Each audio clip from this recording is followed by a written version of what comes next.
What's good, everybody?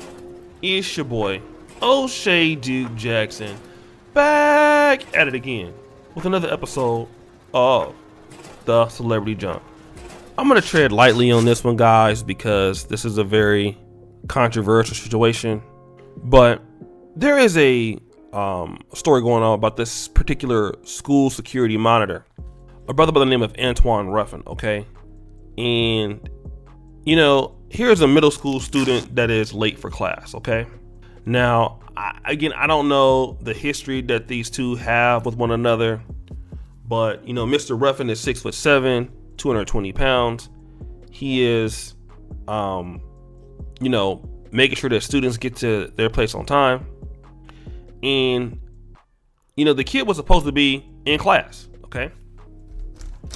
And, you know, the kid wasn't in class, and, you know, something was said. The guy got into his face, and I don't know what the kid said, something or waved something about his breath stinking or something like that. And then the guy kind of pushes him or kind of punches him. It's not a hard punch or anything like that, but it's kind of like one of those punches to let him know, like, yo, I'm bigger than you.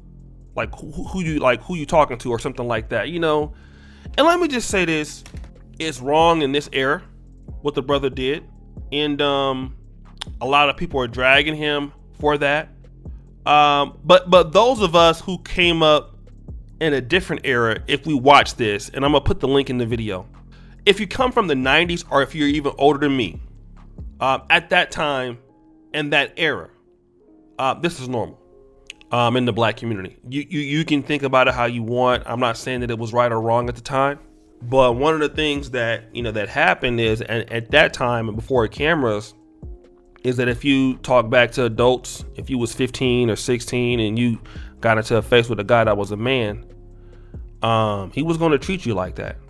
That was just that was the energy, and the energy was more or less of putting you back in your place. If somebody tell you to do something, you need to do it.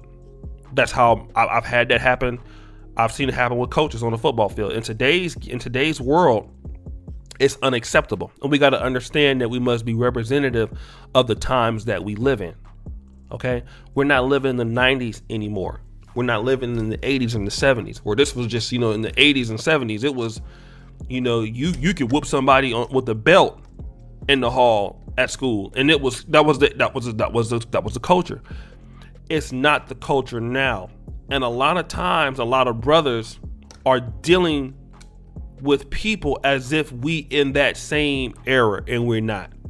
You know, if you working at the school and the kid don't want to do what he's supposed to do, you know, if they want to be late, then you have to do what you're supposed to do, which is it's not your problem to get into their face. He was supposed to go to the administrator, and I know I've seen kids talk back to, you know, people at school, hall monitors, talk stuff, call them out their name. I've seen it, man, and it takes a lot of composure for these guys to deal with kids in the urban community. His mother was very, you know, she was upset about it, that this man punched her son in the shoulder, which, again, it wasn't a punch that was no great bodily. He wasn't trying to hit. He wasn't trying to hurt him. He was trying to let him know that you need to do what you're supposed to do, right? I get it, but he went overboard. But I want to tell you, this is exactly why a lot of black men don't like working in some of these communities with children. You know, because when you work at a school like this, you don't get paid a lot of money. You just don't. You don't get paid a lot of money, man. You don't. And you don't get paid a lot of money, and a lot of students talk shit. I've seen it when I was in school. They do. And, you know, you got to have a lot of composure, and you're dealing with a lot of kids that come from homes that their parents didn't teach them nothing. I'm not saying that's for all kids, because a lot of kids come from parents that teach them a lot, and they're respectable, they're good kids. But then you have those that are not, and if you try to check them, you're gonna be out of line, because it is out of line, right? But being a black man in the black community, when you're dealing with black boys, my father used to whoop me, right? My godfather, Albert Willis, he's dead now, he used to whoop me. My granddaddy used to whoop me.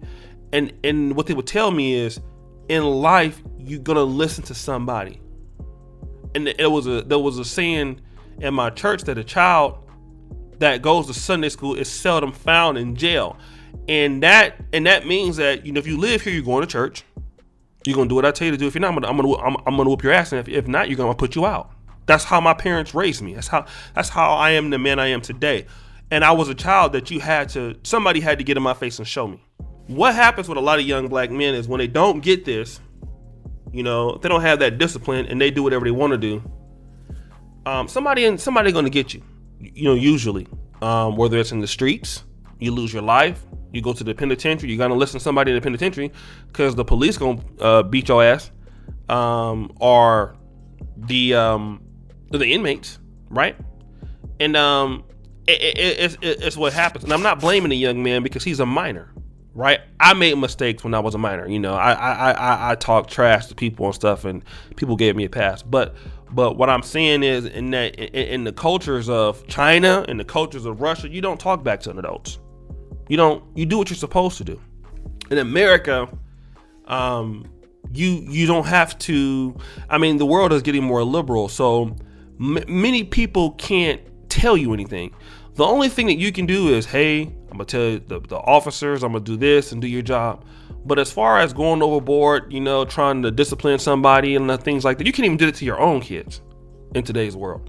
And we got to understand that if you're going to deal and mentor or work with children, man, you got to follow today's rules. And today's rules are very soft, man. It's not like it was 30 years ago. 30 years ago, you could do stuff like that. And everybody saw it was cool. Like 30 years ago, my daddy, I used to go to a school called Optimal Christian Academy in Compton. All right. When I was a little boy, they could whoop you. Okay. They could whoop you. And it was no doubt about it. They could whoop you. It was right there on East Palmer Street when I was a little boy. They could whoop you. And then what also happened is that my daddy, once they whoop you, he'll get you. My daddy, when I went to Benjamin O. Davis Middle School, and whooping children, corporal punishment was gone at that time. My daddy was telling the teachers, if he do something here, get him here. Don't wait for a call me, get him now. Then once you get him, I'm gonna get you. Don't you have my blessings? Get him now. That's how my daddy was, because he knew what kind of kid I was. He knew I was rambunctious and stuff like that. And a lot of us, our parents in that era, we came from that. If you was even older than me, older than 40, or you 50, there was a lot of ass whoopings going around, especially if you lived, in the Black South. And you imagine, it was the switches, it was go pick the switch off the tree, it was the extension cords, it was a whole bunch of stuff that went down because our parents didn't want our kids that they knew what was coming for us if they didn't get us. But in today's world, it's not like that, and we got to follow the rules of today. And that man should not have been in that boy's face. That's how he got it, right? But that's not how today's generation is. And it's wrong. But I understand what he's trying to do. He's trying to teach the young man something, but it's coming off as he could have hurt that little boy. He wasn't trying to hurt him. He was trying to let him know that, bro, you got to mind somebody in life. As messed up as people don't understand how it was, black men understand what he was trying to do. We understand it from our own culture. And, I just, hope for the best for the young man. I hope, it gets resolved and things like that. But I hope also that he's safe. So, guys, what do you think? It's your boy, O'Shea Duke Jackson, back at it again with another episode of The Celebrity Junk. I really appreciate you for all that you do. Subscribe, hit the bell, check out the first comment at the top. And as you know, the buffoonery remains at all-time high.